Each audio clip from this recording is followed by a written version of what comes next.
आसाम के सीएम पर आपने एक कंप्लेंट दर्ज की है जो मैंने पढ़ा, तो इस पर कुछ बताएं, उनका क्या, किस तरह से देखते हैं उनके आप रवैये को, और जो वो बात इन्होंने जो वीडियो बनाया है जिसमें वो एक बंदूक से गोली मार रहे हैं और एक मुस्लिम धर्म का आदमी बैठा हुआ है, क्लीन शॉट की आवाज आ रही है उस गोली पर, और बाद में आ रहा है कि नो मर्सी।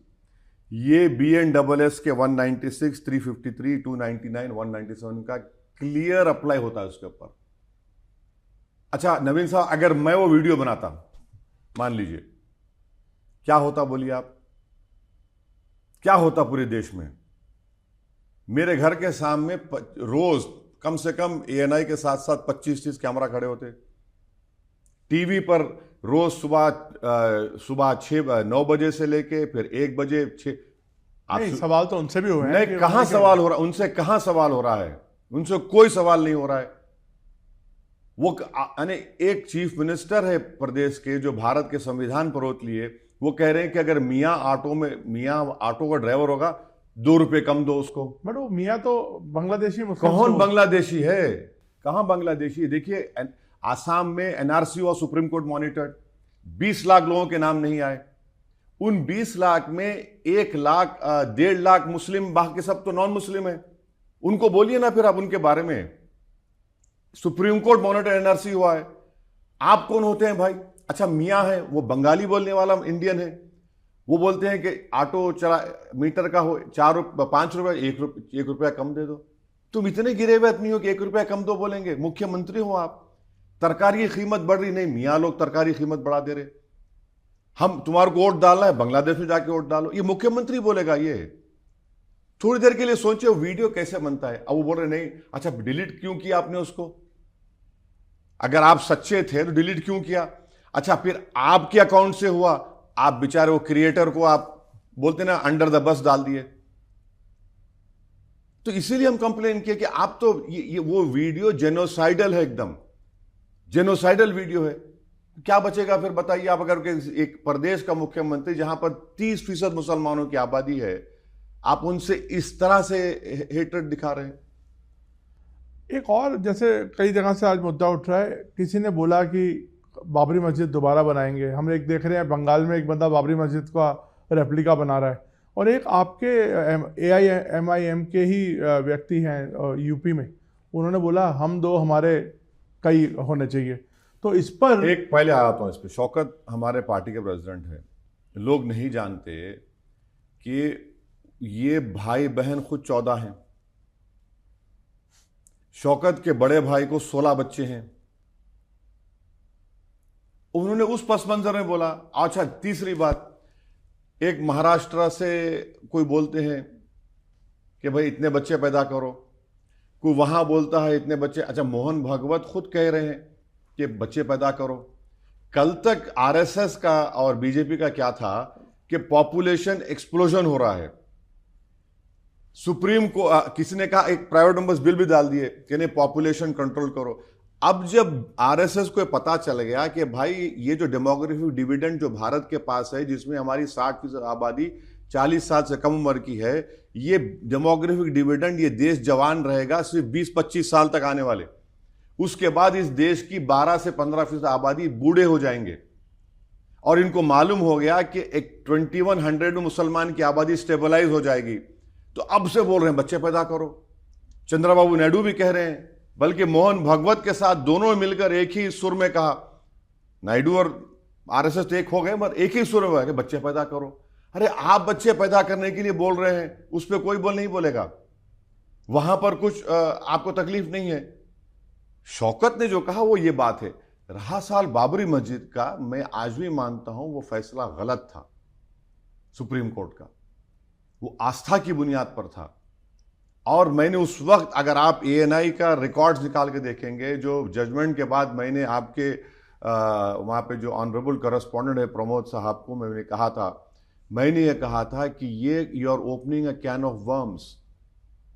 कोई भी कहेगा मेरी आस्था है, छोड़ दो आप। वो झगड़ा था टाइटल डिस्प्यूट को आपने मजहबी आस्था से। बट अब तो सुप्रीम कोर्ट ने उसको सेटल कर दिया ना, तो अब बोलना कि कयामत नहीं बनने देंगे। सेटल आपने सेटल कहां किया? आपने तो संभल को खोल दिया। आपने काशी मथुरा को खोल दिया, आपने मध्य प्रदेश के मसले को खोल दिया। As far as Ram Mandir concern that is settled. No, देखिए सुप्रीम कोर्ट का फैसला गलत था। हाँ, जस्टिस JS वर्मा साहब आज दुनिया में नहीं है, उन्हें अच्छी बात कही सुप्रीम कोर्ट के बारे में, supreme court is supreme but not infallible. तो इतना ही बोलकर रुक जाता हूं मैं। तो ये जो बोलते हैं योगी जी ने बोला कयामत तक नहीं बनेगी, और वो बंदा बोल रहा है कयामत तक ये बाबरी मस्जिद रहेगी, इसको इन बयानों को आप किस तरह से देखते हैं? देखिए, कम से कम उनको उर्दू तो बोलना पड़ा, हिंदी का लफ्ज बता दीजिए कयामत में क्या होगा, उनसे पूछ लीजिए, उर्दू बोलना पड़ा ना उनको। तो वैसे जी आप भी देखता हूँ कि कुछ ना कुछ ऐसे बयान देते रहते हैं। आपने जैसे पीछे बोला कि बुरखे वाली अब प्रधानमंत्री बनेंगी। नवीन साहब एक बात, इसको बोलने की क्या जरूरत है? लाइक ये तो अगर ये तो कंट्री सेकुलर कंट्री है। बिल्कुल है, तो इसमें एक रिलीजन का बनेगा ऐसा नहीं? देखिए, संविधान में क्या ऐसा कोई प्रोविजन है जो पाकिस्तान में है कि एक ही रिलीजन का होगा? नहीं है, नहीं है ना। दूसरी बात यह है कि आप हमेशा हम ताना मारते हैं, हम मुस्लिम कम्युनिटी, ये पढ़ाते नहीं है बच्चों को, ये आगे नहीं बढ़ाते, ये इनको दबा देते हैं, इनको हकीकत मालूम ही नहीं, इनको हकीकत मालूम नहीं। काश ये कभी आते किसी कॉलेजेस में जाकर देखते या मुस्लिम इलाके में जाकर देखते कितनी मेहनतें, जुस्तजू और कुर्बानियां देकर बच्चियां पढ़ रही हैं। आप उसको, और मैंने कहा बिल्कुल इसमें गलत बात क्या है भाई? अगर मैं ख्वाब देख रहा हूं, जैसे आप अक्यूज करते हैं कि आप एक रिलीजन को प्रमोट कर रहे हैं, तो आप भी तो फिर रिलीजन को नहीं प्रमोट कर रहा हूं मैं, भारत के इंक्लूसिविटी को, प्लुरलिज्म को देश के सामने रख रहा हूं कि ये बन सकते हैं, जनता उनको चूज करेगी, चूज बनेंगे ना, बन सकते हैं ना। मेरा ख्वाब है, मेरा ख्वाब है। क्यों बट आपको लगता नहीं ये थोड़ा पोलराइज करता है चीज? बिल्कुल। अरे पोलराइज की बात आप कर रहे हैं।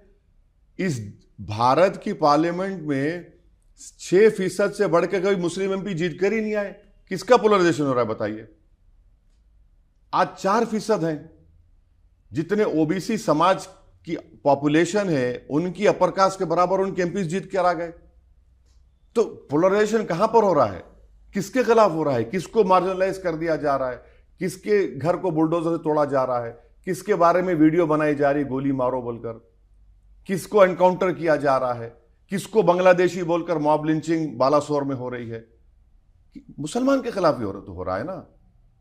तो इस माहौल में अगर मैं कह रहा हूं कि भाई संविधान पे देखो, संविधान मौका देता है आपको, मैं तो उल्टा संविधान में एक बिलीफ को क्रिएट कर रहा हूं कि आप लड़िए, उनको जुस्तजू करिए, बनिए, आगे बढ़िए। वैसे साहब, मैं जब रिसर्च कर रहा था तो मैंने एक सवाल और देखा। आपने भारत रत्न जो की बात जो कही भागवत जी ने, उन्होंने बोला कि सावरकर को मिलना चाहिए। इस पे आपने कड़ा ऑब्जेक्शन किया, नहीं? सर, आप ही के नाम के सुप्रीम कोर्ट के चीफ जस्टिस थे, justice Kapoor. Justice Kapoor commission बनाया गया था महात्मा गांधी की हत्या के बाद। उन्होंने अपनी justice Kapoor commission of inquiries act के तहत बनाया था। उन्होंने कहा था कि ये जनाब जो है कॉन्स्पिरेटर है गांधी के कत्ल में। मैंने नहीं कहा, वो justice Kapoor commission of inquiry act में बनाया गया।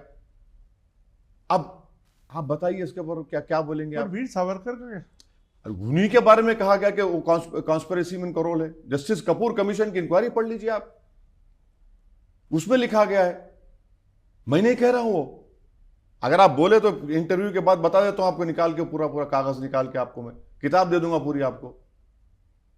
अब मुझे ये लगता है कि कल के दिन गोडसे को भी दे देंगे भारत रत्न अगर देना चाहे तो। और नाथूराम गोडसे के एक भाई का इंटरव्यू भी है जिसने कहा कि हम लोग सब एक जमाने में RSS में थे, उन्हीं की तालीमात से मुतासिर हुए। इसमें हमने कहा इस बात को। For more of such videos, do like, share and subscribe to ET Now Swadesh.